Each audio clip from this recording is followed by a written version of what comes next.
Aujourd'hui, le 17 mars 2026. Première lecture. J'ai vu l'eau qui jaillissait du temple, tous ceux qu'elle touchait furent sauvés. Lecture du livre du prophète Ézéchiel. En ces jours-là, au cours d'une vision reçue du Seigneur, l'homme me fit revenir à l'entrée de la maison. Et voici, sous le seuil de la maison, de l'eau jaillissait vers l'Orient. Puisque la façade de la maison était du côté de l'Orient, l'eau descendait de dessous le côté droit de la maison, au sud de l'autel. L'homme me fit sortir par la porte du nord, et me fit faire le tour par l'extérieur, jusqu'à la porte qui fait face à l'Orient. Et là encore l'eau coulait du côté droit. L'homme s'éloigna vers l'Orient, un cordeau à la main, et il mesura une distance de 1000 coudées. Alors il me fit traverser l'eau. J'en avais jusqu'aux chevilles. Il mesura encore 1000 coudées, et me fit traverser l'eau. J'en avais jusqu'aux genoux. Il mesura encore 1000 coudées et me fit traverser. J'en avais jusqu'aux reins. Il en mesura encore 1000. C'était un torrent que je ne pouvais traverser. L'eau avait grossi, il aurait fallu nager. C'était un torrent infranchissable. Alors il me dit: As-tu vu, fils d'homme?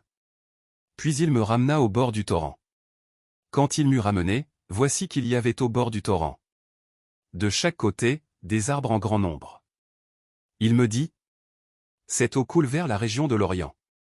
Elle descend dans la vallée du Jourdain, et se déverse dans la mer morte, dont elle assainit les eaux. En tout lieu où parviendra le torrent, tous les animaux pourront vivre et foisonner. Le poisson sera très abondant, car cette eau assainit tout ce qu'elle pénètre. Et la vie apparaît en tout lieu où arrive le torrent. Au bord du torrent, sur les deux rives, toutes sortes d'arbres fruitiers pousseront. Leur feuillage ne se flétrira pas, et leurs fruits ne manqueront pas. Chaque mois ils porteront des fruits nouveaux, car cette eau vient du sanctuaire. Les fruits seront une nourriture, et les feuilles un remède. Parole du Seigneur. Nous rendons grâce à Dieu. Psaume. Il est avec nous, le Dieu de l'univers. Citadelle pour nous, le Dieu de Jacob. Dieu est pour nous refuge et force. Secours dans la détresse, toujours offert. Nous serons sans crainte si la terre est secouée, si les montagnes s'effondrent au creux de la mer. Le fleuve, ses bras réjouissent la ville de Dieu, la plus sainte des demeures du Très-Haut. Dieu s'y tient. Elle est inébranlable. Quand renaît le matin, Dieu la secourt. Il est avec nous, le Seigneur de l'univers. Citadelle pour nous, le Dieu de Jacob. Venez et voyez les actes du Seigneur. Il détruit la guerre jusqu'au bout du monde. Évangile.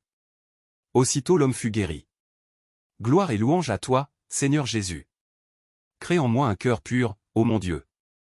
Rends-moi la joie d'être sauvé. Gloire et louange à toi, Seigneur Jésus. Évangile de Jésus-Christ selon saint Jean. À l'occasion d'une fête juive, Jésus monta à Jérusalem.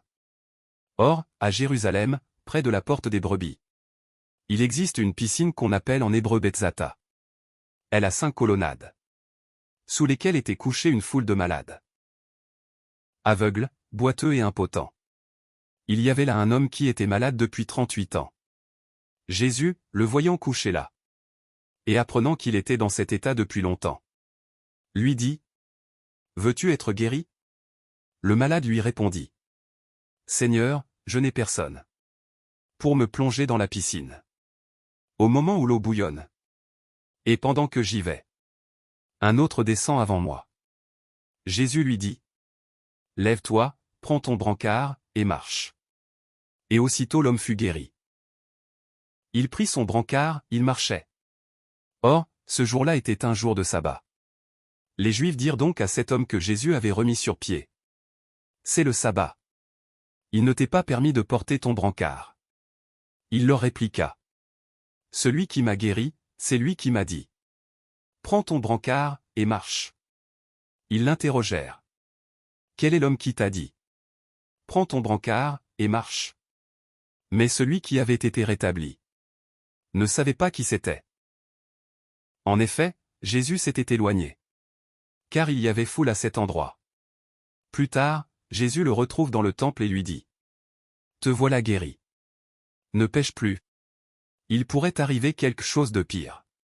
L'homme partit annoncer aux Juifs que c'était Jésus qui l'avait guéri. Et ceux-ci persécutaient Jésus.